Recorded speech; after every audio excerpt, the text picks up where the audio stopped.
तेलंगाना विधानसभा चुनाव के लिए मतदान जारी है। राज्य में 119 विधानसभा सीटें हैं, सभी पर मतदान हो रहा है। शाम 5 बजे तक वोटिंग जारी रहेगी।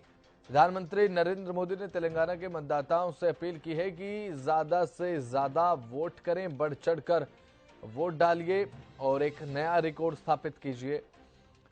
यह अपील की गई है। 3 दिसंबर को ईवीएम खुलेगी और नेताओं की किस्मत का फैसला जो जनादेश के रूप में ईवीएम में कैद हो चुका है वो जग जाहिर होगा। तेलंगाना विधानसभा चुनाव को लेकर मतदान किया जा रहा है। जनता फैसला सुना रही है। जनादेश आज कैद हो रहा है ईवीएम में और जनादेश खुलेगा। 3 दिसंबर को नतीजे आएंगे। प्रधानमंत्री नरेंद्र मोदी ने भी आज के दिन यानी कि वोटिंग के दिन तेलंगाना वासियों से अपील की है कि बढ़ चढ़कर मतदान कीजिए, एक नया रिकॉर्ड मतदान को लेकर बनाइए। तो वहीं हमारे साथ ज्यादा जानकारी के साथ हमारे विशेष संवाददाता गुलशन ग्रोवर जुड़ चुके हैं। गुलशन, देखिए तेलंगाना में वोटिंग जारी है। शाम 5 बजे तक मतदान होगा। बिल्कुल, तेलंगाना में आज वोटिंग जारी है क्योंकि 5 राज्यों में से 4 राज्यों में चुनाव हो चुके हैं। आज तेलंगाना में आज वोटिंग का दिन है। सुबह 7 बजे से ही तेलंगाना के जो मतदाता हैं वो वोटिंग कर रहे हैं और शाम 5 बजे तक ये वोटिंग चलेगी। राज्य की बात करें तेलंगाना की, तो इस राज्य में 3 करोड़ 17 लाख से ज्यादा वोटर्स हैं, जिनमें लगभग 8 लाख वोटर जो है वो पहली बार वोट डालेंगे जी। इसके अलावा कुल 109 पार्टियों के 2290 कैंडिडेट चुनावी मैदान में हैं और सभी को पता है कि 3 दिसंबर को नतीजे आएंगे। लेकिन 3 दिसंबर को तेलंगाना ही नहीं बल्कि अन्य जो 4 राज्य हैं उसमें राजस्थान है, मध्य प्रदेश है, छत्तीसगढ़ है, मिजोरम है, उनके भी नतीजे जो है 3 दिसंबर को ही आने वाले हैं। तो सबकी नजरें टिकी हुई है इन 5 राज्यों में और आज तेलंगाना विधानसभा में चुनाव की वोटिंग है और लगातार लोग जो है वोट करने के लिए यहाँ पहुंच रहे हैं और पुलिस फोर्स भी इस दौरान जो है खासी संख्या में पैरामिलिट्री फोर्स लगी हुई है क्योंकि स्टेट इलेक्शन कमीशन के मुताबिक जो राज्य में इस तेलंगाना राज्य में 35,655 जो मतदान केंद्र बनाए गए हैं, इनमें 511 केंद्र संवेदनशील हैं क्योंकि ये जो 511 केंद्र संवेदनशील हैं और जबकि जो अन्य हैं वो उनमें कुछ इलाके ऐसे हैं जो छत्तीसगढ़ और महाराष्ट्र की सीमा से लगे हुए हैं जो कि नक्सल प्रभावित है।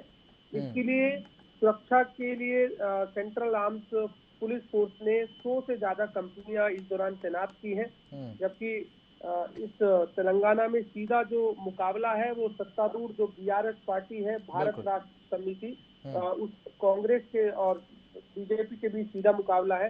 लेकिन यहाँ पर अगर नजर डालें हम बसंत की, इस समय जो सत्तारूढ़ बीआरएस पार्टी है जो कि इस समय 119 विधानसभा सीटों में से 101 विधायक उनके पास है। यानी कि मौजूदा स्थिति की बात करें तो सत्ताधारी पार्टी के पास इस वक्त 119 विधानसभा सीटों में से 101 विधायक है और वहीं जो असदुद्दीन ओवैसी की जो पार्टी है AIMIM के पास जो है 7 विधायक हैं, जबकि कांग्रेस के पास 5 है, भाजपा के पास 3 है, AISDF के पास 1 है और एक नॉमिनेटेड और एक निर्दलीय विधायक है। अब 119 विधानसभा सीटों में सत्तारूढ़ जो बीआरएस है वो अपनी जगह चुनाव लड़ रही है, कांग्रेस अपनी जगह चुनाव लड़ रही है, बीजेपी अपनी जगह चुनाव लड़ रही है और लगातार इस बार जो चुनावी वादे हैं वो भी सभी पार्टियों ने इस दौरान किए हैं। बिल्कुल। और अब ऐसे में अगर ओवैसी की पार्टी की बात करें तो उन्होंने 9 सीटों पर जो है अपने उम्मीदवार इस दौरान उतारे हैं। बिल्कुल गुलशन ग्रोवर, बात करें पिछले 10 साल से बीआरएस की सरकार है तेलंगाना में, के चंद्रशेखर राव की साख का सवाल ये विधानसभा चुनाव तो प्रधानमंत्री नरेंद्र मोदी एक तरफ राहुल गांधी, त्रिकोणीय मुकाबला 3 तारीख को ईवीएम में जनादेश खुल जाएगा। किसकी किस्मत का क्या फैसला?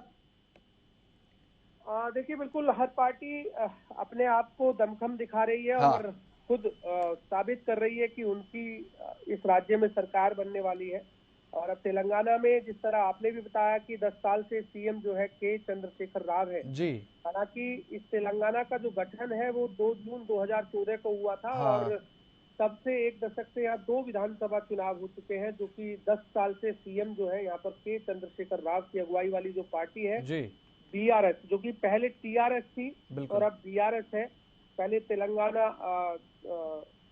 राष्ट्र समिति पार्टी थी और अब बीआरएस भारत राष्ट्र समिति पार्टी है। बिल्कुल। जबकि सबसे बड़ी बात ये भी है कि बसंत की इस राज्य को बनाने में तत्कालीन कांग्रेस सरकार का अहम योगदान था जब तेलंगाना का गठन हुआ था, लेकिन उसके बाद से कांग्रेस कभी भी सत्ता में नहीं आ सकी, क्योंकि 2 चुनाव हुए हैं। दोनों चुनावों में तेलंगाना में बीआरएस पार्टी ने जो है अपनी जीत हासिल की है। और अब देश के जो 5 राज्यों में जो विधानसभा चुनाव हुए हैं, आपने देखा कि किस तरीके से राजस्थान में हुआ, मध्य प्रदेश में हुआ, छत्तीसगढ़ में हुआ, मिजोरम में हुआ। तो आज तेलंगाना का मतदाता तेलंगाना में अपनी सरकार चुनने के लिए इस समय वोटिंग कर रहा है। शाम 5 बजे तक ये वोट चलने वाली है और 3 दिसंबर को जो कि नतीजे आने वाले हैं। हालांकि इससे पहले एग्जिट पोल जरूर आ जाएंगे।